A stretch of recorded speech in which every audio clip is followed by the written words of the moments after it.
Hello everyone. In this lab, I'm going to show you a couple of important modeling techniques. This one in particular is importing image planes. Extremely useful, and I can't stress or emphasize enough how important it is to know how to do this. It's very much utilized in modeling characters, modeling cars, for example, things like that. And with that being said, let me just dive in and show you how to go about doing this. Pretty simple lab, but very, very, very important. So you'll notice I have Maya open. Um, I have my outliner here, just exactly how I had it set up before. And what I'm going to do is I'm going to pop this open to my 4 viewports. And if it's giving you anything different, just go ahead and click on the 4 viewport button right here on the left side of the screen. But in time, I'll just be popping through and you'll know exactly what I'm doing. And I'm just tapping spacebar, okay? So on my image plane, or on my viewport, the way that image planes work is that it's basically a two-dimensional image. It's a plane, but it's an image, and what you're going to do is in the orthographic camera viewports. Now, orthographic is kind of like a technical term for two-dimensional. It's not although you can sort of see 3D in it, it doesn't allow you to rotate. It will not allow you to rotate in these camera viewports. And it doesn't display uh, perspective at all, really. It's basically just a two-dimensional camera on your front, your side, your top viewport. There's even a back viewport, but we're just going to stick with the generic ones that it's showing us right now. Um, and with that being said, basically we're going to take an image plane, put it in the front viewport, and put one on the side viewport. So then when we're modeling, we'll be able to reference them here if we'd like, or we can do all the modeling here and it's going to show you, and we're going to get into that in a moment. But let's just dive into importing the image planes first. So I'm going to go to my front orthographic camera viewport. So it's just think of it as 2D, right? And then that's why you're not allowed to rotate. And what I'm going to do is hover right over this little icon. It's right underneath show and renderer. It's when hovering over it, it says image plane. And with that icon, it reminds me of a little Polaroid picture coming out of a camera. I don't know if you remember those, but so I'm going to click on this image plane. And then I'm just going to go ahead and make sure that you've already downloaded the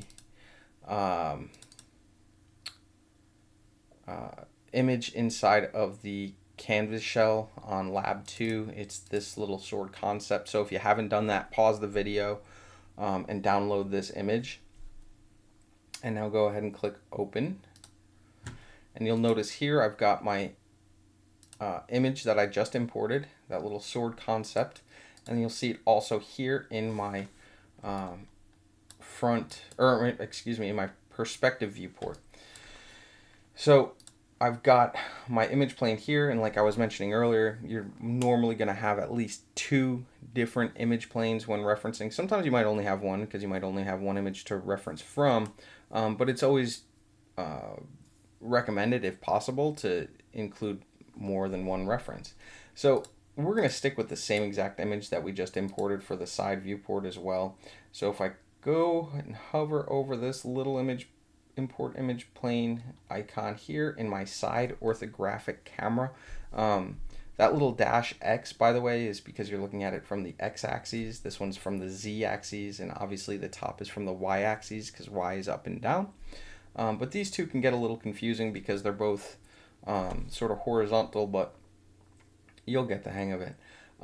So import image plane, the little image plane button, click on that, locate your image, and click open.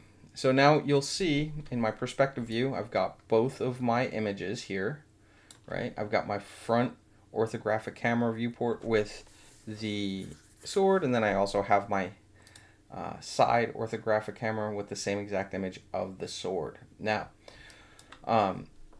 what I like to do personally is I like to go ahead and move these, right? I want to go ahead and, because when I start modeling, I don't want to model right over this and accidentally select my image planes.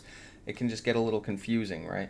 So I'll start with my front image plane, and I'm going to just show you a new keyboard shortcut. I'm going to hold X on my keyboard. You can see it in the bottom left corner of the video. And I'm going to go ahead and click and drag this back. And it'll snap even further, but it's going to, holding X snaps it to the grid when you move it. So holding X will snap it to each individual grid point. And actually, this is a great place to show you. You'll see it snaps to each grid point. And I am going to snap it to the last one. All right. Same thing with this one. I'm going to go ahead and snap this one out of my way over here. Now, like I was telling you earlier, this camera viewport hasn't moved at all. Now, if you were to move this further back in the perspective view, it gets smaller and smaller, right? Or larger as you bring it up. But in the orthographic camera viewports, it doesn't, because it's sort of like I was saying, a technical term for 2D. So it doesn't have depth. It doesn't read it like that. So it makes it a little bit easier to model. You'll even model in these viewports and then reference back to your perspective view just to make sure it's coming out proper. But now that I've got that all said and done, the other thing I'd like to do, just so I keep everything sort of clean, clear, easily recognized, you'll notice in my outliner that I have here, and if you don't have it open, Windows outliner will open it for you. I have image plane 1 and image plane 2. Now that's a little confusing to me, especially because of, am I really going to remember that image plane 1 is my front viewport? Probably.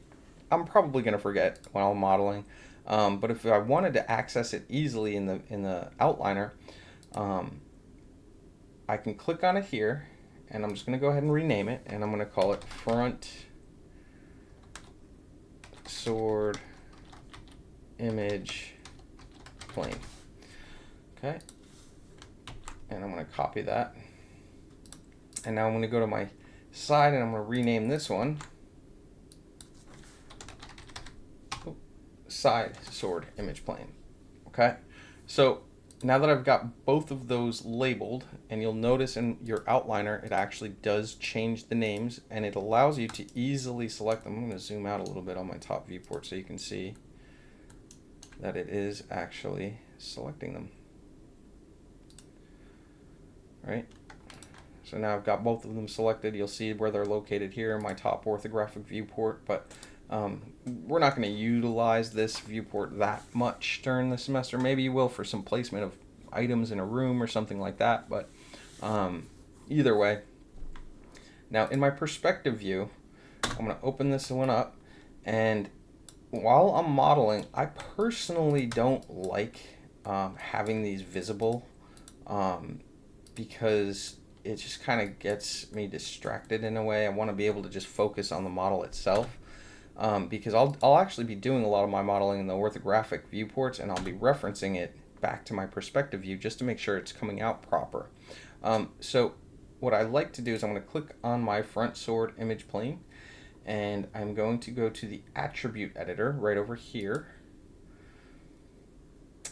And instead of under display where it says looking, or I have it checked on by default in all views, I'm going to click on looking through camera front, and now it doesn't allow me to select it if I'm modeling in my perspective view, which I really like. Now this is all a matter of personal preference, but after you can't see it, how do you select it to bring it back? Now you could go to this viewport and be able to select it, or if you easily just quickly wanted to grab it, you can grab it from your handy dandy outliner anytime you want. So if you wanted to bring it back just for personal quick view, you can. right? So this is in all views. I like it to say looking through camera. Again, same exact thing. And if you can't find it and you forget to get to your orthographic cameras by tapping spacebar, you still have your handy dandy outliner if you wanted to turn them back on just to make sure that everything's coming out right. Now, for the submission, all I want you to do is I want you to just take a screenshot of this right here so I can see it in your front camera view, your side camera view, and also the perspective view. I'd like them to be moved out of the way. Obviously, I'll need the visibility on in order to grade it with a screenshot, so be sure to do that. And just an FYI, especially when we get into texturing, if you were to save this file out and submit it to me, I would be able to tell that you've imported image planes. However, I wouldn't be able to see the actual image. It would just come up as a blank square. There'd be nothing there other than the outline. So just for future reference, when we're submitting files with textures and things like that, even something like this, if you're submitting just the Maya file, be sure to also upload the images that you're referencing from, because unlike some other softwares, it doesn't actually embed the saved image into the software. It actually is pulling it from the reference location. So mine's like my desktop, McHenry County College folder, Lab 2, and that's where it's pulling, and then Sword concept image. That's where it's pulling that image from. So it's not actually saved in the file.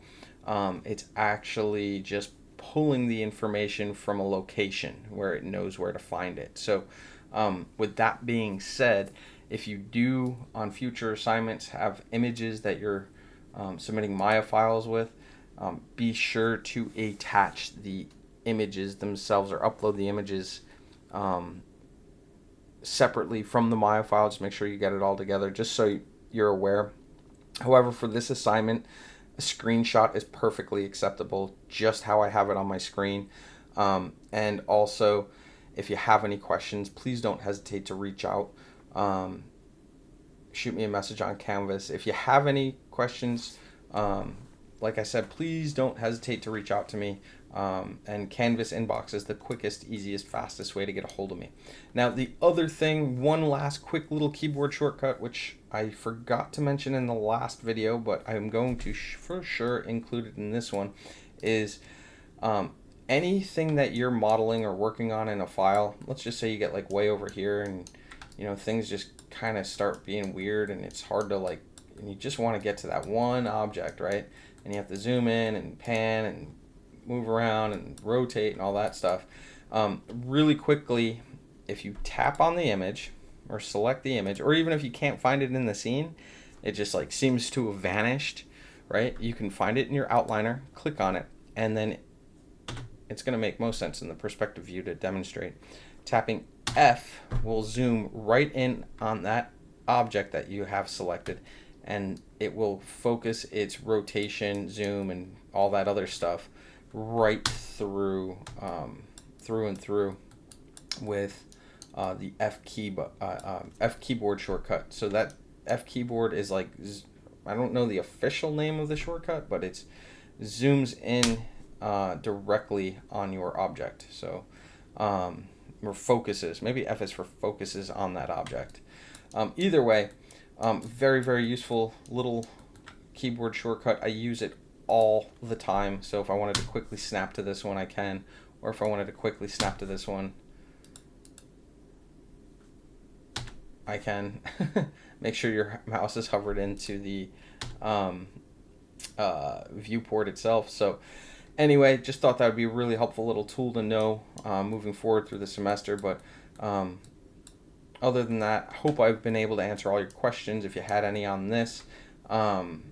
And just make sure that you submit your Maya file so I can see it in your perspective side and front viewports on a screenshot, and that'll be more than acceptable and easy upload to do. Okay, I think I've covered everything in this lab. I know it's very short, I know it's very simple, but it is very, very important to know how to do. Please be sure to shoot me any messages you have of questions or concerns or anything like that. And stay tuned for the next lab video, and have a wonderful day. Thank you so much.